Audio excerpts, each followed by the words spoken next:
Tuhan firman-Mu ajaib, kekal meski gunung menghilang.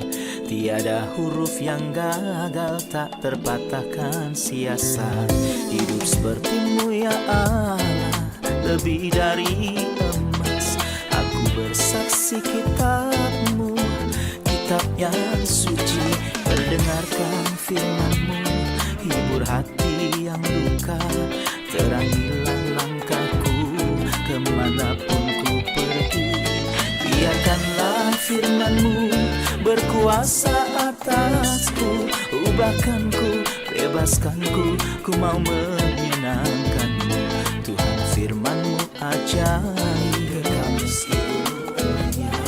Ubah dan bebaskan aku, mau menyenangkan-Mu.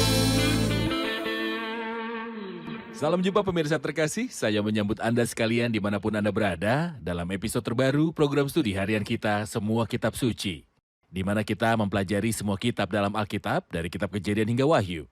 Dalam pelajaran ini kita telah mencapai kitab Kisah Para Rasul pasalnya yang ke-14. Kita memulai episode terakhir perjalanan misionaris pertama ketika Injil diberitakan ke seluruh dunia. Dan hari ini kita akan menyelesaikan perjalanan misionaris pertama. Untuk memulai, izinkan saya menyambut tamu kehormatan di studio, hamba Tuhan Yosef Riyad. Selamat datang Saudara Yosef. Selamat datang Saudara Riyad. Sebuah kehormatan. Tuhan berkati. Juga para hadirin yang telah bergabung bersama kami di studio, selamat datang. Saudara Yosef, mohon beri kami gagasan tentang pasal 14 ini. Faktanya kita melihat pasal 14 sebagai kelanjutan dari pasal 13, di mana perjalanan misionaris pertama dicatat. Para ahli kitab mengatakan bahwa hal itu terjadi antara tahun 48 dan 49 Masehi. Pasal 14 dibagi menjadi 3 bagian, ayat 1 sampai ayat 7 berbicara tentang penginjilan Rasul Paulus di Ikonium. Ayat 8 sampai ayat 21 berbicara tentang penginjilan Rasul Paulus di Listra di mana ia menyembuhkan orang lumpuh.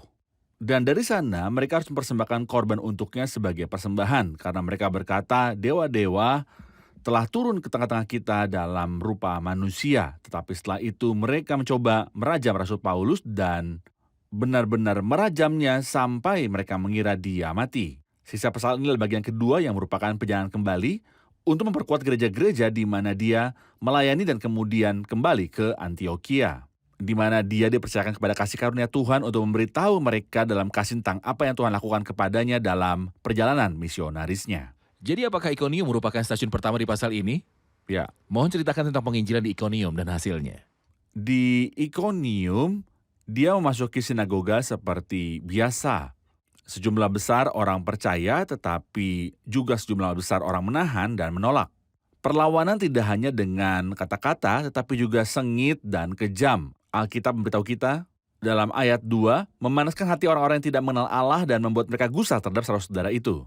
Kemudian dikatakan di sini dalam ayat 4, tetapi orang banyak di kota itu terbelah menjadi 2, ada yang memihak pada orang Yahudi dan ada pula yang memihak pada 2 rasul itu. Kemudian ia memberitahu kita dalam ayat 5 bahwa menimbulkan suatu gerakan yang menyiksa dan melempari kedua rasul itu dengan batu. Maksud saya sangat berbahaya ketika perbuatan merajam itu terjadi, tetapi ketika dia tahu dia melarikan diri ke Listra dan Derbe dan ke wilayah sekitarnya, hal yang indah adalah bahwa meskipun dia dirajam setelah dia pergi, dia tidak berkata, puji Tuhan, aku bisa lolos. Biarkan aku berhenti melayani. Dia terus Ketika melayani. dia sampai di sana, dia melanjutkan pelayanan. Di situ mereka memberitakan Injil. Setelah itu mereka pergi ke Listra dan Derbe. Ya, Apa yang terjadi di sana? Rasul Paulus pergi ke Listra dan di sana ia menyembuhkan seorang lumpuh sejak lahir. Dan ini mengingatkan kita dengan apa yang kita baca di Kisah Para Rasul pasal 3. Bahwa Petrus juga menyembuhkan orang lumpuh sejak lahir yang duduk di depan gerbang bait suci. Di sini, di lingkungan orang-orang kafir, Rasul Paulus menyembuhkan seorang lumpuh sejak lahir. Bahkan ketika itu terjadi, orang itu melompat dan mulai berjalan. Itulah tepatnya yang dikisahkan dalam Kisah Para Rasul 3. Ketika orang banyak melihat itu, mereka heran dan berkata, dewa-dewa telah turun ke tengah-tengah kita dalam rupa manusia. Karena mereka memiliki legenda kuno bahwa para dewa telah turun tengah-tengah manusia dalam rupa manusia. Dan tidak ada yang menerimanya kecuali satu orang. Semua orang lain memperlakukan mereka dengan tegas. Akibat menurut mitos itu adalah para dewa marah kepada seluruh penghuninya dan rumah orang yang menjadi tuan rumah mereka menjadi kuil. Itu adalah legenda kuno. Jadi mereka mengatakan bahwa para dewa memutuskan untuk melakukan tindakan yang sama kembali. Jadi mereka adalah Hermes dan Zeus dan mereka ingin persembahkan korban. Tentu saja Paulus tidak mengerti bahasanya. Jadi dia dan Barnabas sedang melihat, tetapi mereka melihat bahwa mereka datang dengan lembu dan mereka akan menyembelihnya. Para rasul mengoyakkan pakaian mereka dan berkata, kami ada di sini untuk memberitakan Injil kepada kamu supaya kamu meninggalkan perbuatan sia-sia ini dan berbalik kepada Allah yang hidup. Mereka hampir tidak menahan orang-orang untuk mempersembahkan korban kepada kedua rasul itu. Kita tahu sebelumnya seperti yang Anda katakan bahwa Petrus telah menyembuhkan orang lumpuh dari gerbang indah, Ya, di gerbang kuil. Ya. Dan orang lumpuh itu adalah orang Yahudi. ya, Dan mungkin orang lumpuh dari pasal ini adalah orang non-Yahudi. ya. Saya ingin Anda berbicara tentang kesamaan antara orang Yahudi dan non-Yahudi mengenai kebutuhan mereka akan keselamatan. Tampaknya orang Yahudi sangat berbeda dengan orang non-Yahudi. Maksud saya, menurut hukum ada tembok pemisah yang memisahkan hal itu dari hal ini. Mereka memakan segala jenis makanan sementara yang lain tidak. Mereka makan dengan yang lain, tetapi orang Yahudi menolak untuk makan dengan orang non-Yahudi. Namun dalam hal keselamatan, kita berdua, semua manusia, membutuhkan keselamatan. Sebab tidak ada perbedaan antara orang Yahudi dan orang Yunani. Itu berarti orang-orang Yahudi dan semua non-Yahudi berada di bawah dosa. Karena Allah yang satu itu adalah Tuhan dari semua orang, kaya bagi semua orang yang berseru kepadanya. Kata-kata tidak ada perbedaan muncul 2 kali dalam surat Roma, 1 kali untuk membuktikan kesalahannya, dan yang lainnya adalah untuk mewartakan kasih karunia. Jadi dalam Roma 3 sebab tidak ada perbedaan karena semua orang telah berbuat dosa dan telah kehilangan kemuliaan Allah. Roma 10 sebab tidak ada perbedaan karena Allah yang satu itu adalah Tuhan dari semua orang, bagi semua orang yang berseru kepadanya. Pertama bagi orang Yahudi dan juga untuk orang Yunani. Artinya, keduanya sama-sama membutuhkan keselamatan dan Allah dan perjanjian baru yang merupakan perjanjian kasih karunia di mana kita hidup memberikan keselamatan kepada orang Yahudi dan bukan Yahudi. Saudara Yosef, kita akan rehat sejenak dan kembali untuk menjawab pertanyaan hadirin. Pemirsa terkasih, sampai bertemu kembali setelah rehat. Kuasa atasku, ubahkanku, bebaskanku, ku mau menyenangkanmu. Tuhan firman-Mu ajaib, kekal seluruhnya. Ubah dan bebaskan aku, mau menyenangkanmu. Kami kembali pemirsa terkasih untuk menjawab pertanyaan hadirin di studio. Ada Saya pertanyaan? punya pertanyaan. Siapakah Zeus dan Hermes dan jika orang-orang kafir memiliki gagasan bahwa Tuhan disamakan dengan manusia, lalu apa perbedaan antara hal itu dan inkarnasi? Manifestasi Tuhan dalam daging. Pertanyaan penting, Saudara Yosef.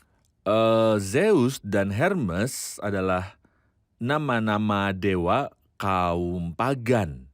Zeus adalah Jupiter dan Hermes adalah Merkurius. Atau yang pertama adalah ayah para dewa dan yang kedua adalah yang dikirim dari dewa ini. Yang satu lebih besar daripada yang lain. Yang satu lebih besar dari yang lain. Oleh karena itu mereka memilih Barnabas karena dia tampak lebih tua. Dan mereka menganggapnya sebagai Zeus dan Paulus sebagai Hermes.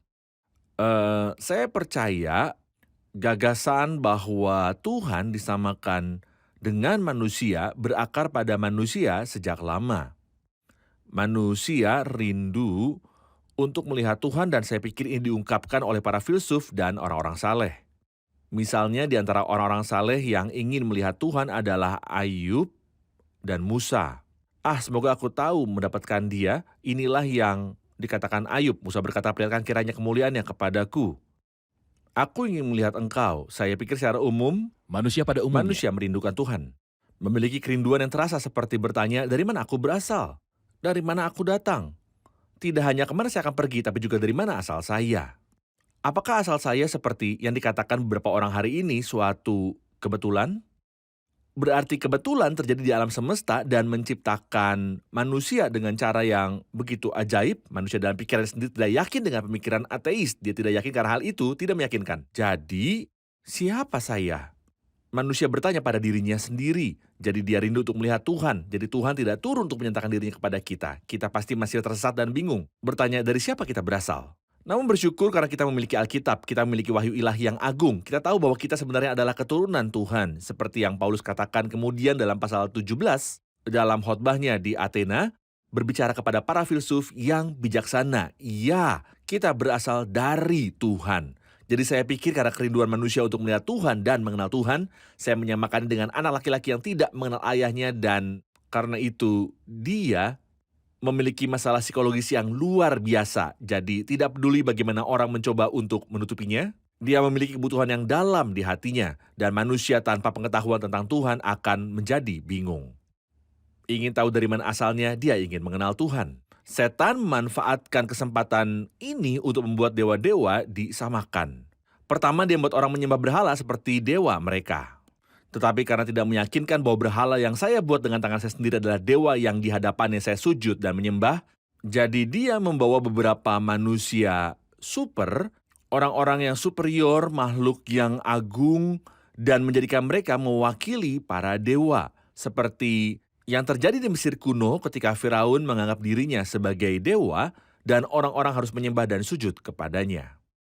Tetapi saya masih ingin membedakan antara pemikiran penyembahan berhala ini dan gagasan inkarnasi dalam Tentu sebuah saja. perbandingan. Sebuah Mohon perbandingan. beritahu tentang gagasan yang benar tentang manifestasi Tuhan dalam daging dibandingkan dengan gagasan manusia tentang inkarnasi dewa atau manifestasi dewa dalam tubuh manusia. Faktanya anak Allah tidak diwujudkan dalam kepenuhan waktu secara instan atau sebagai hasil kebetulan, atau bahwa dia dilahirkan dengan kekuatan super sehingga mereka menganggapnya Tuhan. Tapi ada wahyu lama dari awal Alkitab tentang keturunan yang akan meremukan kepala ular. Tentang keturunan Abraham di mana keluarga di bumi akan diberkati.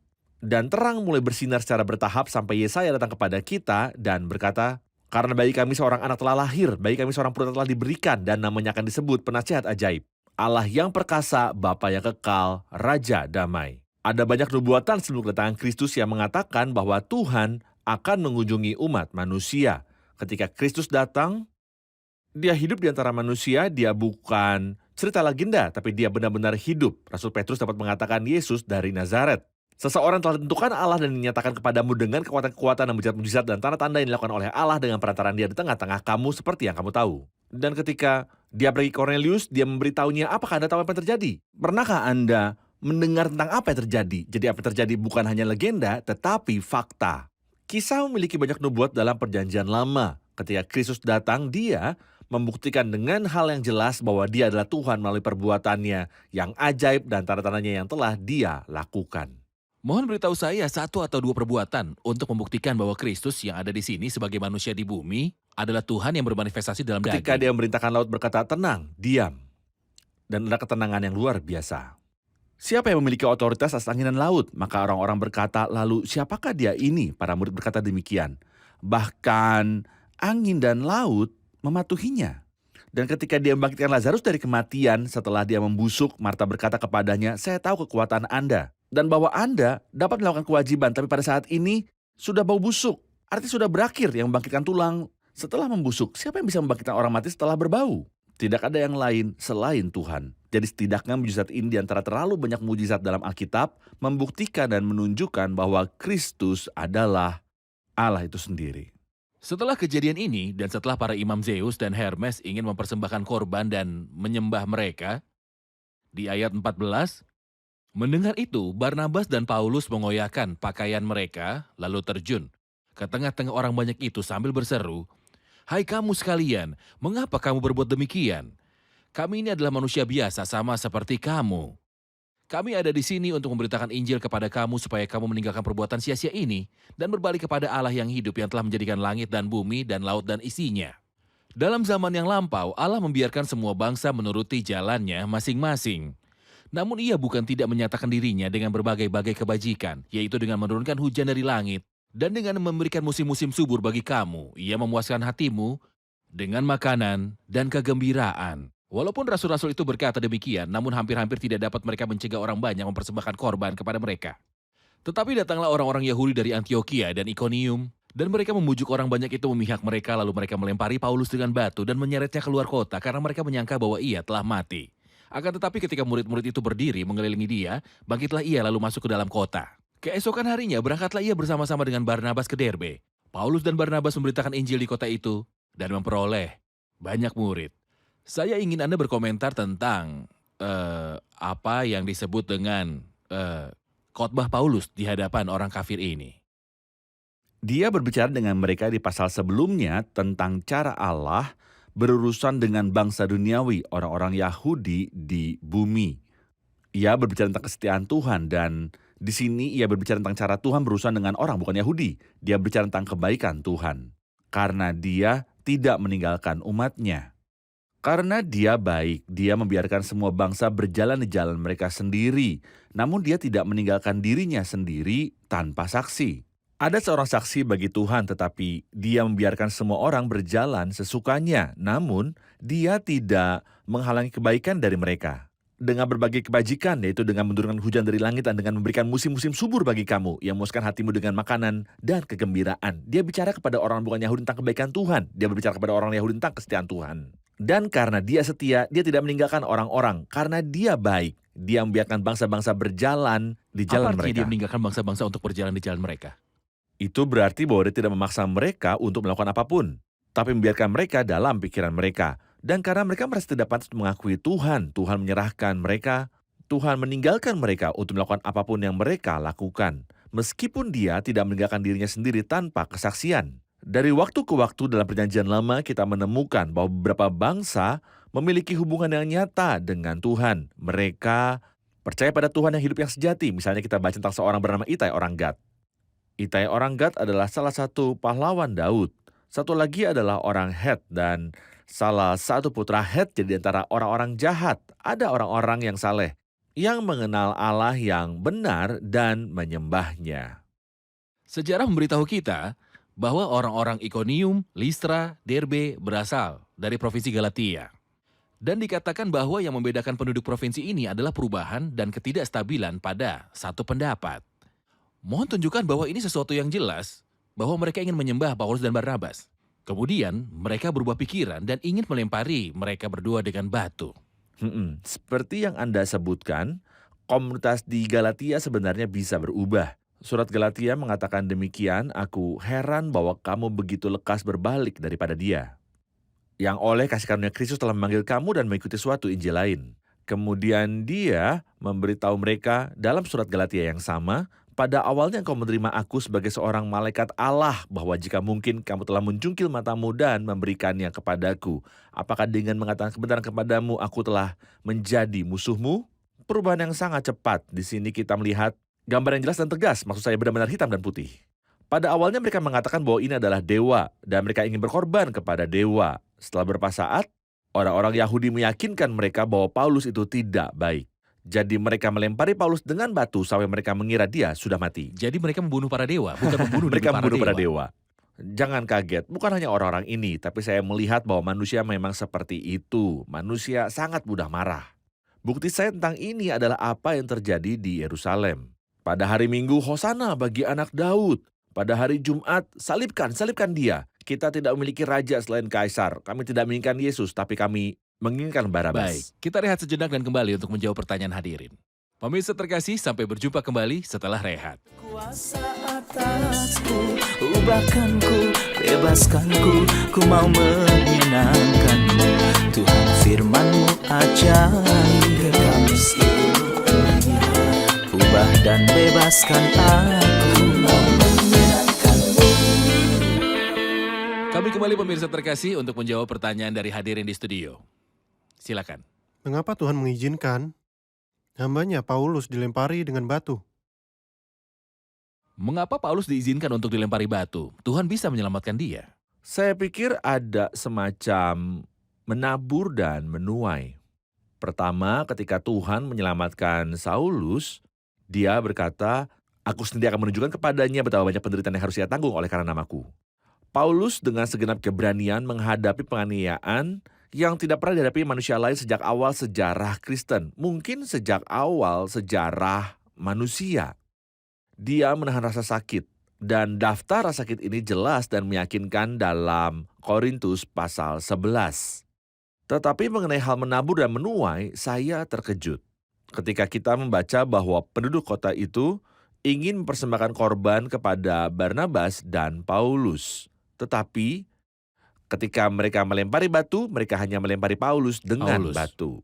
Saya bertanya-tanya, apakah mungkin ada hubungan antara apa yang terjadi dalam kisah para rasul 7 dan 8 dan apa yang terjadi di kisah para rasul 13, maksud saya 14 ketika Saulus menyetujui untuk mengeksekusi Stefanus, martir Kristen yang pertama. Mungkinkah ada hubungan antara apa yang terjadi di sana dan apa yang terjadi di sini?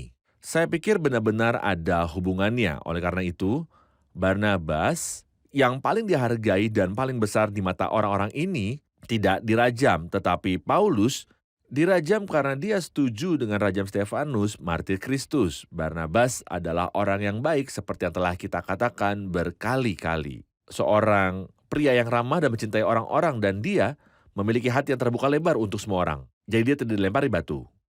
Mungkinkah ini semacam menuai apa yang telah ditabur? Saya pikir begitu. Tetapi di sini menuai bukanlah penghakiman. Namun mungkin Tuhan menggunakannya sebagai sebuah berkat untuk memberikan hak istimewa atau mahkota kepada orang itu. Atau izinkan saya berkata, untuk memberkati dan memberikan upah, dan upah ini berpartisipasi dalam penderitaannya Kristus. Menuai tidak selalu semacam penghakiman dan kutukan. Tuhan dalam kebijaksanaannya ketika menemukan kita rendah hati dan tunduk, dari yang makan keluar makanan, dari yang kuat keluar manisan. Saya pikir Timotius, murid muda itu pada waktu itu berada di Listra, dan salah satu murid yang mengelilingi Paulus ketika dia dilempari batu, saya pikir ini meninggalkan dampak yang mendalam pada dirinya. Rasul Paulus mengacu pada hal itu dalam 2 Timotius 3 ketika dia berkata kepada Timotius, engkau telah ikut penganiayaan sengsara. Seperti yang telah kuderita dan Tuhan telah melepaskan aku daripadanya. Bayangkan, seseorang dilempari batu, sampai-sampai mengira dia mati lalu mereka menyeretnya. Menyeret ini saja sudah cukup untuk membunuhnya jika dia masih hidup. Tetapi segera setelah dia dikelilingi oleh para murid, dia berhenti dan memasuki kota dan terus melayani. Tentu ini meninggalkan dampak pada semua orang percaya. Mereka tahu bahwa Paulus bukanlah orang yang mengikuti Tuhan untuk mencapai tujuan duniawi. Tetapi dia memiliki pesan nyata yang siap tidak hanya untuk diikat, tetapi untuk mati bagi nama Kristus. Benar, ayat 20 akan tetapi ketika murid-murid itu berdiri mengelilingi dia, bangkitlah ia lalu masuk ke dalam kota. Keesokan harinya berangkatlah ia bersama-sama dengan Barnabas ke Derbe. Paulus dan Barnabas memberitakan Injil di kota itu dan memperoleh banyak murid. Mohon tanggapan Anda tentang dampak pengarahan orang percaya pada seseorang yang berada dalam keadaan atau pengalaman yang sulit. Saya menyebutnya perawatan intensif surgawi. Kita tahu bahwa ada perawatan intensif di rumah sakit. Banyak orang masuk ke unit perawatan intensif dan keluar dari sana menuju makam. Tapi di sini di perawatan intensif surgawi, begitu para murid baru saja mengelilinginya, mungkin beberapa dari mereka sedang berdoa, mungkin ada yang menangis, mungkin ada yang bernyanyi. Saya tidak tahu apa yang mereka lakukan, tetapi para murid mengelilinginya dan memang ini memiliki dampak yang paling indah pada orang percaya. Orang beriman yang sakit dan saya sendiri kadang-kadang mengalami sakit dan ketika saya sakit dan setelah orang percaya masuk ke ruangan bernyanyi dan berdoa, saya membangkitkan semangat. Saya percaya bahwa inilah yang terjadi dengan Rasul Paulus, perawatan intensif orang-orang kudus. Saya perhatikan dalam bacaan di sini bahwa mereka telah kembali ke jalan yang mereka lalui. Saya ingin tanggapan Anda tentang ini dan pertanyaan. Di ayat ke-23, mereka telah mengangkat penatua atau pendeta di setiap gereja. Mungkin gereja di kota yang mereka lewati hanya sedikit gereja. Mengapa ada pendeta di setiap gereja dan apa arti dari kata pendeta? Ya, perjalanan pulang ada rute yang sama yang mereka lalui karena dia memberitahu kita alasannya. Menguatkan jiwa para murid, mendorong mereka untuk terus dalam iman. Dia memberitakan Injil kepada mereka. Tetapi apakah mereka membutuhkan dorongan setelah percaya? Ya, karena mereka mungkin mendapatkan penganiayaan. Ya, dan di sini berkata kepada mereka untuk masuk ke dalam kerajaan Allah, kita harus mengalami banyak sengsara. Di sini Paulus berbicara bukan dari tempat yang jauh. Tetapi ketika dia dihadapkan pada rajam sampai mati, sampai orang mengira dia sudah mati.